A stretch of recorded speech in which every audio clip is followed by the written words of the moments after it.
자, 오늘 수업하도록 합시다. 오늘 마지막 타임 할게요. 제3장 소득금액 계산의 특례로 갑시다. 이쪽 부분은 이제 여러분들 세무사 2차 시험에서 그죠? 너무나 이제 출제가 많이 되는 내용이죠. 그래서 제3장입니다. 그죠? 소득금액 계산의 특례로 가서 정리를 좀 할게요. 소득금액 계산의 특례라는 건 도대체 왜 나오는가? 그 부분은 이미 말씀드렸을 거예요. 이자소득, 배당소득, 또 사업소득, 또 근로소득, 연금소득 시, 또 기타 소득을 일단은 소득을 분류를 하곤 합니다. 그러면 소득세법에서 이제 주로 시험에 출제되는 게 뭐예요? 소득의 분류에 대한 정확한 여러분이 이론적 체계를 가지고 있는가? 그게 이제 첫 번째 내용입니다. 그리고 두 번째로 이제 출제가 많이 되는 게 이 소득금액 계산의 특례에 대해서 출제가 많이 돼요. 자, 국세기본법에 비하면 소득세법이나 법인세법은 법리가 깊지 않습니다. 오케이? 모든 법리는 국세기본법에서 다 나오는 거예요. 그래서 국세기본법은 여러분들 세무사 2차 시험 공부하면서 한 3번, 4번씩 들으셔야 됩니다. 특히나 저희 수업을 그렇게 듣는 게 좋을 거예요. 소득금액 계산의 특례라는 말은 1차적으로 뭘 만들었다는가? 그지? 1차적으로 6가지의 소득에 대해서 소득금액을 포착을 하고 나면은 여기서 뭐를 만들었어요? 종합소득금액이 그지? 그죠? 종합소득금액이 1차적으로 뭐가 됐어요? 확정이 됐다는 겁니다. 오케이? 근데 이 1차적으로 확정된 종합소득금액은 완벽한 형태의 소득금액이 아니라는 겁니다. 그래서 이 종합소득금액에 대해서 다시 한번 그지? 추가적인 그지? 검토 과정을 거치게 됩니다. 이 추가적 검토 과정에서 생겨나는 게 뭐다? 그죠?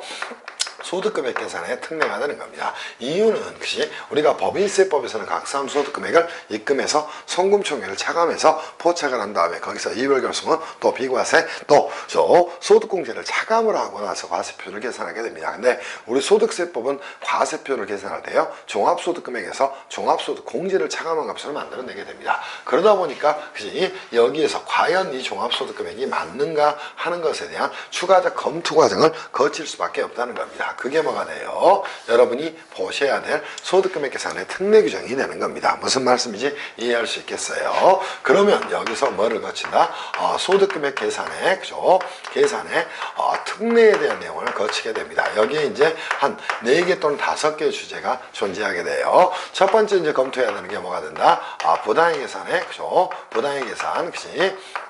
부인에 대한 내용이 됩니다. 그러면 소득세법도 당연히 부당계산 부인 규정이 있는 거고요. 법인세법도 부당계산 부인 규정이 존재하는 거예요. 그래서 이게 이제 저희가 보고 있는 1절의 의의에 대한 내용이다. 이런 생각을 하면서 여러분이 공부를 좀 하고 가셔야 됩니다. 그래서 저희는 이걸 뭘 보고 있다? 1절을 보고 있다. 이렇게 좀 생각을 하면서 정리를 하셔야 될 것이야. 그래서 지금 제 1절의 내용, 의의에 대한 내용을 전체적으로 보고 있다. 이런 생각으로 공부를 좀 하시기를 바랍니다. 제 1절이다. 그치? 의의다 이렇게 가서 정리를 좀 하겠습니다. 그럼 부당계산 부인을 검토한 다음에 뭘 해야 될까요?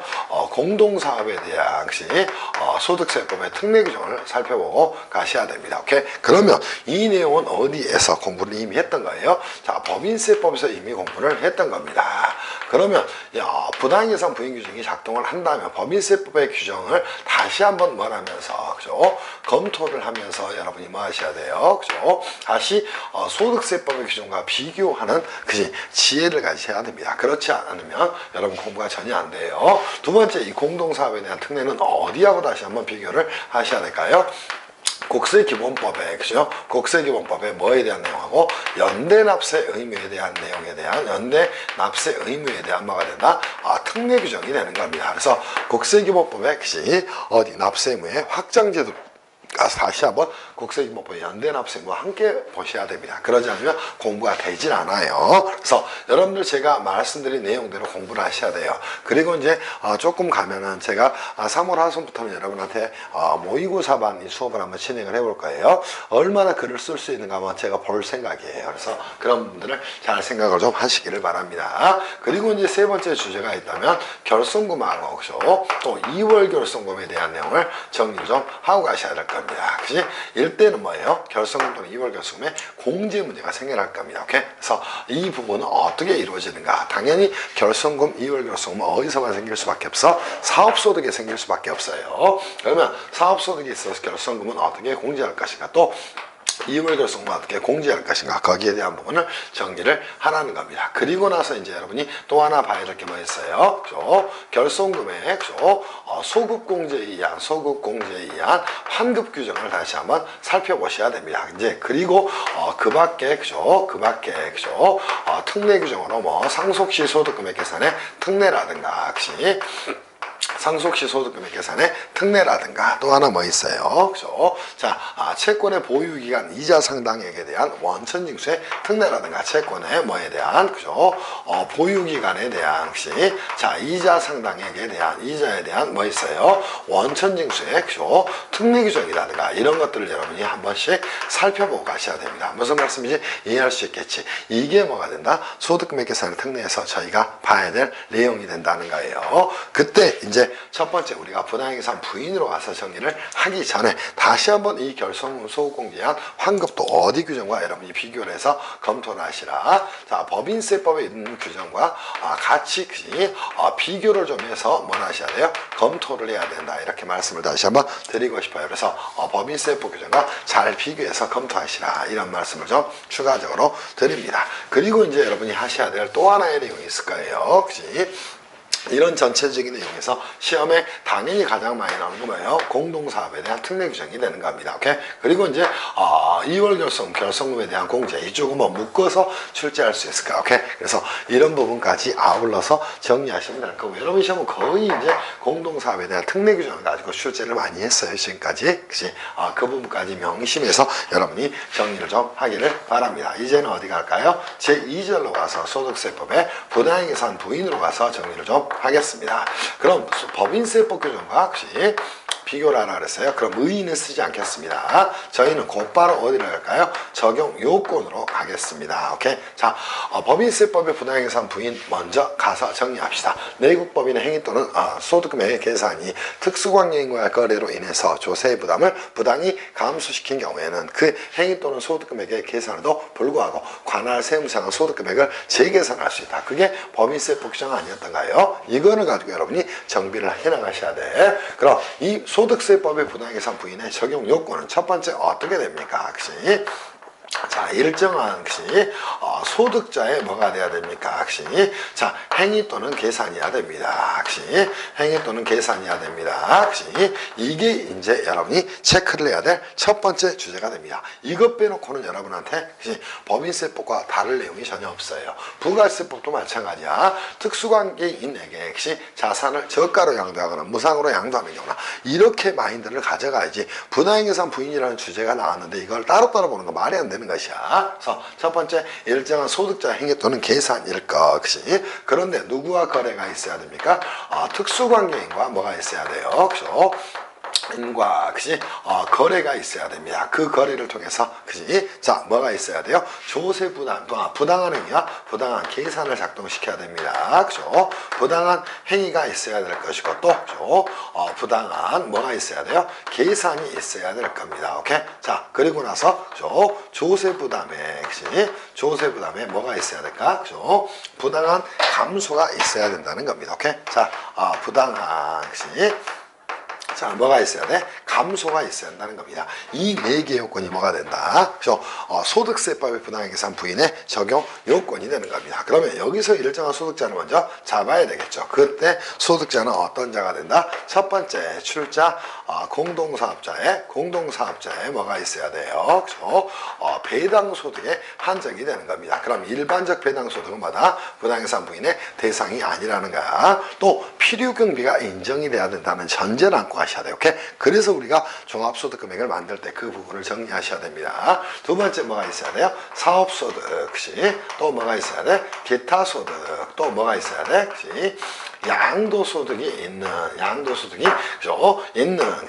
자 거주자의 행위 또는 계산이었나 이렇게 정리를 하고 가셔야 됩니다. 무슨 말씀인지 이해할 수 있겠죠. 이렇게 잡고 가셔야 됩니다. 충분히 정리할 수 있을 겁니다. 다시 한번 출자 공동사업자의 배당소득도 사업소득도 기타 소득, 양도소득이 있는 거주자 행위 또는 소득금액의 계산이 자 특수관계인과의 거래가 있어야 한다는 거예요. 그럼 여기서 특수관계인의 범위는 어떻게 될까? 늘 했던 것처럼 똑같다는 겁니다. 자, 첫 번째 그죠? 자, 그죠? 이러한 분할계산 부인 규정이 작동되는 자가 친족관계, 그치? 두 번째 뭐가 있어야 돼? 경제적, 그치? 경제적 연관관계가 있어야 될 것이고요. 그죠? 세 번째 또 하나 존재해야 되는 게 뭐가 될까요? 그죠? 경영 지배관계가 존재를 해야 된다는 겁니다. 무슨 말씀인지 이해할 수 있겠지. 그래서 친족관계도 경제적 연관관계도 경영 지배관계가 있어야 한다. 이렇게 이해를 좀 하셔야 돼요. 그리고 부당한 행위와 부당한 계산이 있어야 됩니다. 그때 자 보세요. 부당한 행위의 판단 기준은 뭐가 될까? 그치? 늘 보셨던 것처럼 부당한 그죠? 행위의 판단 기준은 여러분이 법인세법도 했던 거하고 똑같이 가져와서 글을 쓰는 거예요. 그때는 뭐가 된다는 것이야? 경제적 합리성이 된다는 겁니다. 그러면 통상적으로 그죠? 합리적 경제인이라면 그죠? 자, 이러한 거래를 했을 것인데 그 거래를 일탈했다는 것이에요. 그죠? 그리고 나서 뭐야? 부당한 계산의 판단 기준은 도대체 어떻게 될 것인가? 이 부분을 여러분이 안고 가셔야 됩니다. 그때는 뭐가 될까? 그죠? 시가가 뭐가 된다? 판단 기준이 된다. 이렇게 정리하셔야 됩니다. 그리고 그죠? 당연히 주호세 부담에 부당한 감수가 있어야 한다는 것이야. 그치? 자, 그러면 적용 효과 가서 여러분이 끝내버리셔도 되겠죠. 자, 적용 효과 가서 충분히 여러분을 정리할 수 있을 겁니다. 자, 첫 번째 뭐 한다? 관할 세무장은 그죠? 시가에 따라 소득금액을 재계산한다는 겁니다. 소득금액을 뭐 하겠다, 그치? 재계산하겠다. 이 부분 여러분이 안고 가셔야 됩니다. 두 번째 뭘 하셔야 될까요? 그죠? 자, 저가 양도의 경우에도 대응 조정은 그죠? 인정하지 않겠다는 겁니다. 또 하나 이제 여러분이 정리할 게 뭐예요? 그죠? 자, 소득세법에 부당행 계산의 부인 규정이 작동되더라도 조세범 처벌법에 따라서 그치? 형사처벌에 그치? 대상은 원칙적으로 그죠? 적용은 원칙적으로 뭐가 되지 않는다는가? 그죠? 적용은 원칙적으로 어떻게 될 것인가? 이 부분을 정리하시면 되겠죠. 그럼 뭐에 따라서 시가에 따라서 소득금액을 다시 계산하겠다. 또 그죠? 자산의 저가 양도의 경우에도 그 저가 매입가액을 뭐로 보겠다? 취득가액으로 보겠다. 조세범처벌법은 원칙적으로 말하지 않겠다. 그치? 적용하지 않겠다.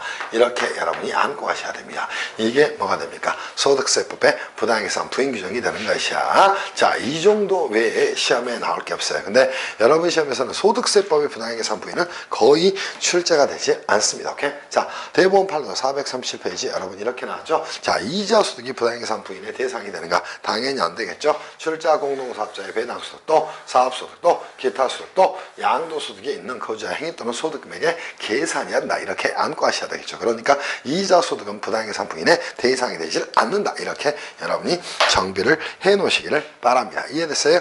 끝. 그지? 그리고 나서 혹시 여러분의 부당행산 부인의 유형에 대해서는 우리가 뭐 봤던 거하고 거의 똑같습니다. 그래서 저희는 이 정도로 정리를 좀 하겠습니다. 그리고 이 시가도 뭐가 됩니까? 원칙적으로는 그죠? 불특정 다수인 간에 객관적으로 거래되는 교환 가치를 말하다. 정리하면 되겠죠. 자, 그리고 이 시가가 불분명하다는 겁니다. 그러면 감정평가법인의 감정가액도 상속증여세법상 평가가액을 순차적으로 적용하겠다. 끝나지 않았어요? 네. 이 정도 정리하시면 충분히 정리가 될 것으로 생각을 합니다. 그래서 이렇게만 정리를 하기를 바랍니다. 그리고 세 번째 뭐 여러분이 정리할 게 있다면 자, 거래 유형별 그죠? 유형별 어디에서도 그죠?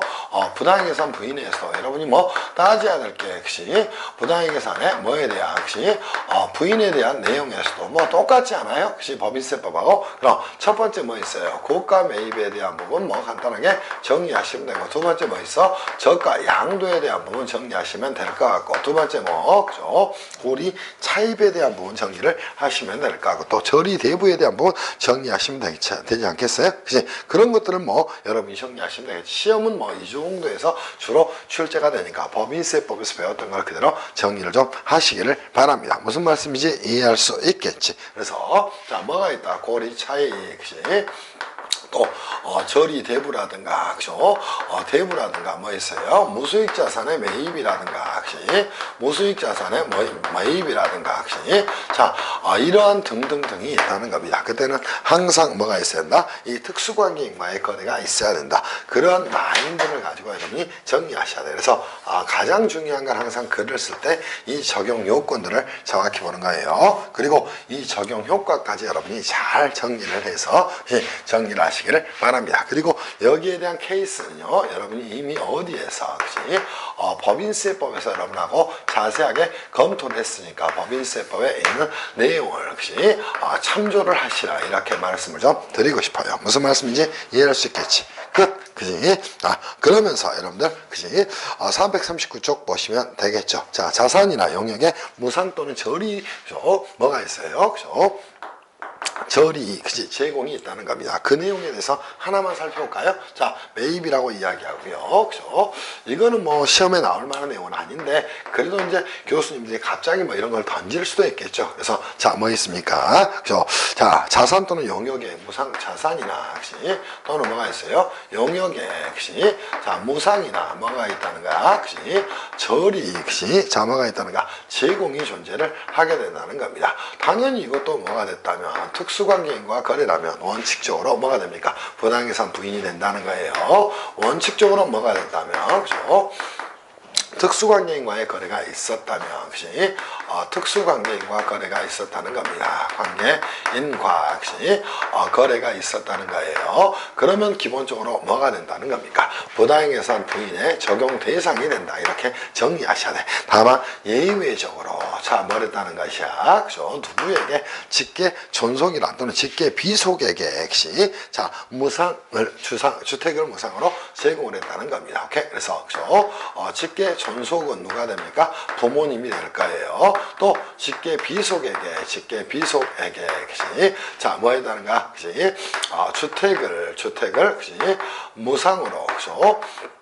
뭐라고 제공을 하고요. 그죠? 자, 그 직계 존속이나 비속이 뭐 하는 경우에 그 주택에 실제 거주하는 경우에는 뭐 하겠다? 실제 거주 시에는 부당해산 부인에 적용을 하지 않겠다. 이게 이제 여러분이 또 하나 보셔야 될 내용이 될 것이야. 그게 기본적인 여러분이 정리를 하고 가야 될 내용이다. 이 정도 뭐 보시면 되지 않을까요? 끝. 그지? 그리고 이제 440페이지에 대법원 판례가 나와 있는 내용이 됩니다. 무슨 말씀이지? 그지? 자, 이해할 수 있을 거로 생각합니다. 자, 토지의 무상 사용 이익의 제공이가 있답니다. 자, 이 내용은 굉장히 중요한 판례예요. 페이지 440페이지의 대법원 판례 내용입니다. 자, 봅시다. 첫 번째 쟁점사항입니다. 자, 쟁점사항에 대해서 여러분하고 뭐 파악하고 갑시다. 자, 토지의 무상 사용 이익이 있답니다. 무상 사용, 그죠? 이익이 존재한다는 겁니다. 오케이? 이게 뭐가, 혹시, 과연 증여세와 소득세에 대한, 그치? 과세 여부에 대해서 여러분하고 좀 고민을 좀 해보도록 합시다. 자, 보세요. 그러면 여기에 대해서 논거를 여러분이 따지고 가시면 되겠죠. 그죠? 자, 논거를 따진다면, 그죠? 자, 하나의 내용은, 그치? 토지의 무상 사용 이익이 증여세와 소득세에 대한 내용을 물어봤으니까, 그치? 자, 여기에서는 여러분이 뭐를 따지셔야 돼요? 소득세법에, 그치? 소득세법의 첫 번째는 뭐가? 그죠? 부당해산 부인의 부당행위, 그죠? 계산에 부인의 요건을 하나 검토하라는 겁니다. 그치? 부인의 요건을 뭐하라, 그치? 검토하라. 이렇게 정리를 하셔야 돼요. 또 하나는 뭐가 있을까? 상속세 및 증여세법에, 상속세나, 그죠? 증여세법에 여러분이 또 하나 검토할 내용이 뭐 있어요? 그죠? 토지의 무상 사용으로 인한, 그치? 토지의 뭐로 인한? 무상 사용 이익으로 인한, 무상 사용, 그죠?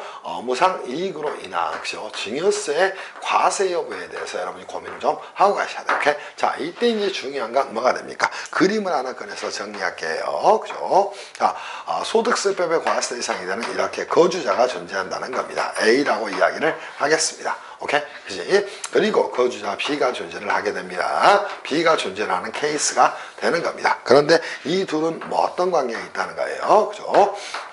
특수관계의 존재를 하게 됩니다. 그지? 자, 그런데 특수관계에 있는 거주자 A가 거주자 B에게 이렇게 제공을 했답니다. 뭐, 토지를 무상으로 사용하도록, 토지에 무상, 그죠?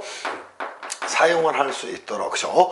이거를 화살표 잘 보세요. 그죠? 이렇게 제공을 했다는 겁니다. 자, 이때 이제 여러분이 문제가 될 만한 사항이 뭐가 될까? 이 거주자 A는 토지의 무상 제공으로 인해서 그치? 자, 어떤 법률이 개입될 수 있을까요? 자, 하나는 소득세법의 규정이 적용될 겁니다. 그럼 거주자 A에 대해서는 소득세법에 어떤 규정이 적용됩니까? 그죠? 부당행위 계산에 그죠? 부인 규정이 적용될 것이야. 오케이? 자, 그에 반해 거주자 B는 그치? 무상 제공을 받은 자예요. 오케이? 그러면 그치? 자, 뭐 직접 또는 간접적인 방법에 의해서 타인의 그치? 재산을 무상으로 뭐하거나 이전하거나 그치? 타인의 재산 가치를 증가시키는 모든 것들은 뭐가 됩니까? 증여가 됩니다. 오케이? 그러면 이 거주자 B 입장에서는 무상을 제공으로 받은 자가 됩니다. 오케이? 그러면 그죠? 이때는 상속세나 그치? 상속세 및 그죠? 증여세법의 법리가 적용될 수밖에 없다는 겁니다. 자, 그러면 이 거주자 A는 어떤 자가 됐을까요? 그죠? 당사자에 따진다면 증여자가 됐을 겁니다. 당연하잖아요. 그치? 그리고 거주자 B는 어떤 자가 됐을까? 수증자가 됐을 겁니다. 그러면 이 수증자에 대해서는 어디? 상속세 증여세법에 따라서 그치? 당연히 증여세 뭐에 대한 그치? 과세 문제가 그치? 문제가 될 겁니다. 무슨 말씀인지 이해할 수 있겠어요? 그러면 과연 거주자 A에 대해서 보세요. 이 소득세법에 따라서 뭐를 과세하고 소득세법에 따라 뭐를 과세하고 그죠? 자, 부당계산 부인 규정을 적용시켜서 이 부분에 대해서 소득세를 과세하고 소득세를 뭐 하게 됩니까? 그죠? 과세를 하게 됩니다. 오케이? 자, 그리고 그죠?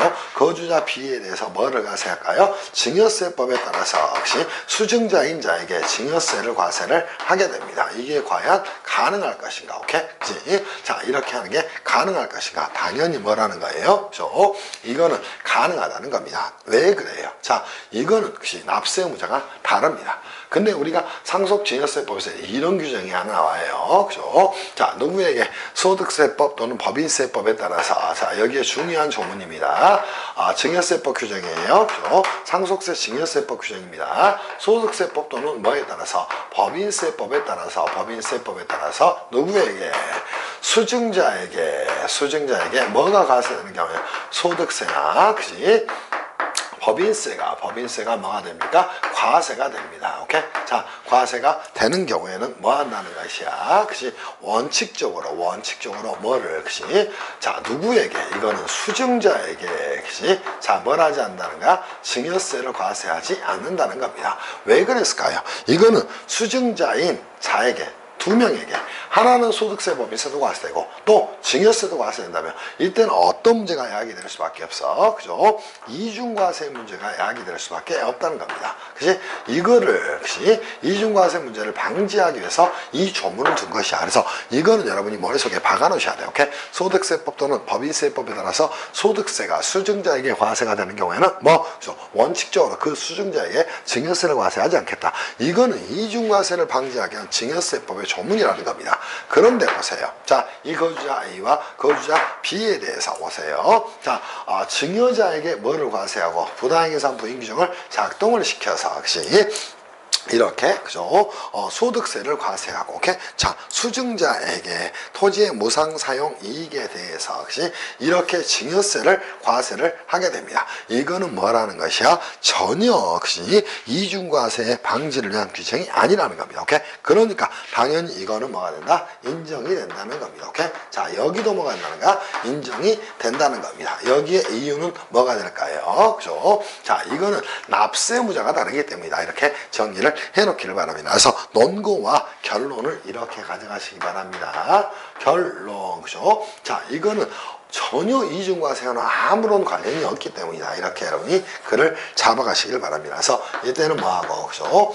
이중과세 문제가 전혀 혹시 발생하지 않기 때문에, 그치? 증여자에게는 소득세법에 따른 부당계산 부인 규정이 작동이 될 수 있고, 수증자에게는 뭐한다? 증여세가 과세될 수 있다. 이렇게 정리를 하셔. 이렇게 말씀을 좀 드리고 싶어요. 이해됐나요? 충분히 이해됐을 것으로 생각합니다. 이게 여러분이 정리해야 될 부당계산 부인에 대한 내용이 됩니다.